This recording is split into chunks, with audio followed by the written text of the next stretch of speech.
আমার মনে হলো ইনু ভাই এইরকম দোয়া দরুদ পড়বার কাজ করছে। আমরা কি ঐক্য চাইছি? মানে জাতীয় ঐক্য মানে কি আওয়ামী লীগের সাথে ঐক্য? আওয়ামী লীগকে নিয়ে ওই রকম ঐক্যের কথা শেখ মুজিব কোনোদিন বলেছিলেন? উনি 6 দফা দিয়েছিলেন, সমগ্র জাতিকে ঐক্যবদ্ধ হওয়ার কথা বলেছিলেন। রাজনৈতিক দলগুলো বলেছে সমগ্র জাতির মুক্তির সনদ দিয়েছেন আপনি, সব জাতিকে ঐক্যবদ্ধ করবার জন্য রাজনৈতিক দলগুলোর ঐক্য করা তো দরকার। আপনি রাজনৈতিক দলগুলোকে আহ্বান জানান। শেখ মুজিব কি বলেছিলেন? আহ্বান জানাতে হবে কেন? তোরা তোদের দলের সাইনবোর্ড আমি আমার দলে যোগ দিয়ে দেব। বঙ্গবন্ধু তো অনেকগুলো প্রদেশ করার স্বপ্ন দেখেননি, বঙ্গবন্ধু দ্বিকক্ষের স্বপ্ন দেখেননি।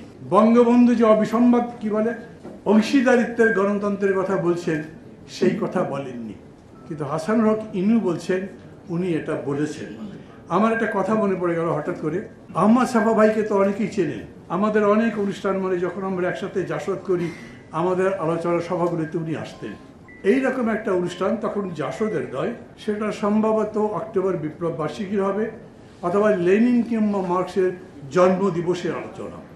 ওইখানে সাফা ভাই বক্তৃতা করতে বললেন, আজকের এই দিনে আপনারা মার্কস লেনিনের রচনার উপরে বক্তৃতা করছেন, আর কোথাও কোথাও হয়তো দেখেন মার্কসের জন্মদিন উপলক্ষে ওরা মিলাদ শরীফ পড়ছে, দোয়া দরুদ করছে। আমার মনে হলো ইনু ভাই এইরকম দোয়া দরুদ পড়বার কাজ করছে।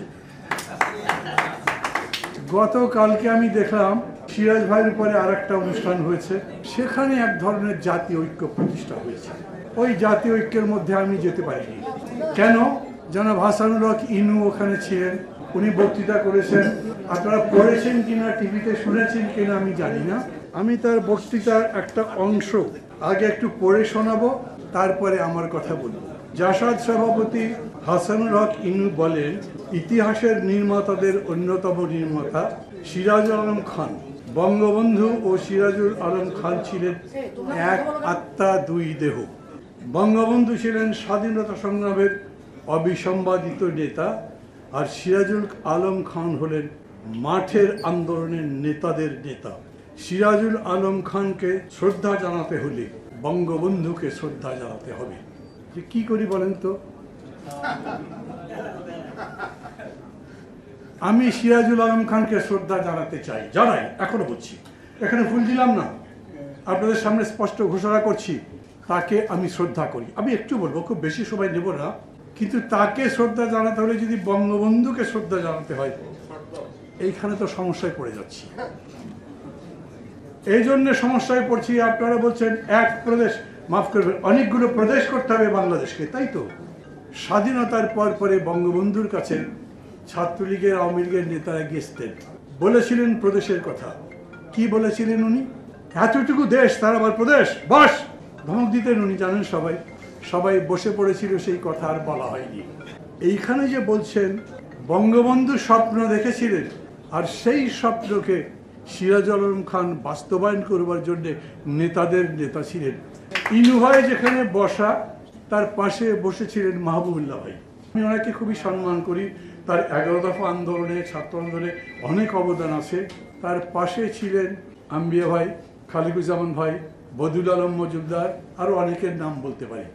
ইনু ভাই, আম্বিয়া ভাই, মাহবুব ভাই, রুবি ভাই, 4 জনের নাম আপনারা সবাই হয়তো জানেন না। এই 4 জনই টান্ডুয়া ট্রেনিং ক্যাম্পের ইনস্ট্রাক্টর ছিলেন। খুবই ঘনিষ্ঠ বন্ধু তারা, হরিহর আত্মা, তুই তুমি সম্পর্ক। মানে আমরা যখন নাই তখন একজন আরেকজনকে গালাগালি করে কথাও বলতে পারেন, সেই রকম সম্পর্ক।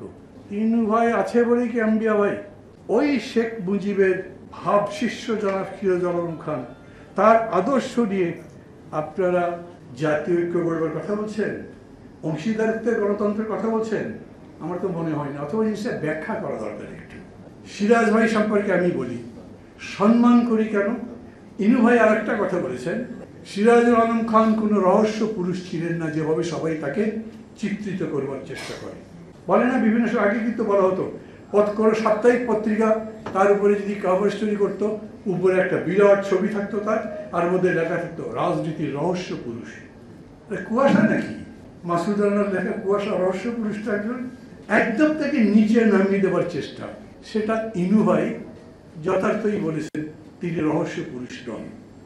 ইনু ভাই, এই যে 4 জনের কথা বললাম না, ইনু ভাই, আম্বিয়া ভাই, মাহবুব ভাই, রুমি ভাই, ব্রিলিয়ান্ট প্রোডাক্ট জেএসডির মধ্যে, মানে একসাথে জাসদে এরা ছিলেন চারজন টপ র্যাঙ্কিং নেতা। সিরাজ ভাইয়ের মানে পরের স্তরের নেতা বললে তো রব ভাই, জলিল ভাই, সাজা সিরাজ ভাই কই যাবেন, কিন্তু তারপরে সমস্ত যুবগোষ্ঠীর ছাত্রদের আশা আকাঙ্ক্ষার প্রতিফলনের যে নেতৃত্ব, সেটা এই চারজনের মধ্যে ছিল। এই চারজনের মধ্যে রুমি ভাই মারা গেছেন, মাহবুব ভাই মারা গেছেন। রুমি ভাই 17ই মার্চের পরে জাসদ ছেড়ে চলে গেছিলেন, একটা চিঠি লিখেছিলেন জাসদ জাতীয় কমিটির কাছে।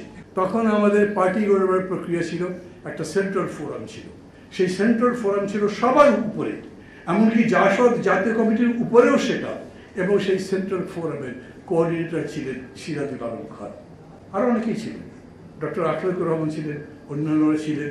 এতজনের নাম এখন আমি বলছি না, মানে লম্বা করতে যাতে না হয় সেই কারণে।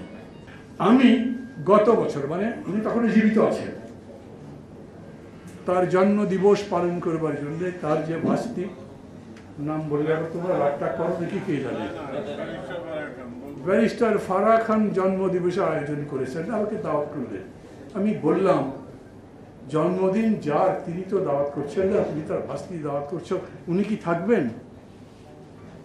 ফারা বললো হ্যাঁ উনি থাকবেন, কথা দিয়েছেন। গেলাম অনুষ্ঠানে, গিয়ে দেখি উনি নাই। ফারা ব্যাপার কি? না ভাই উনি তো আসবেন না।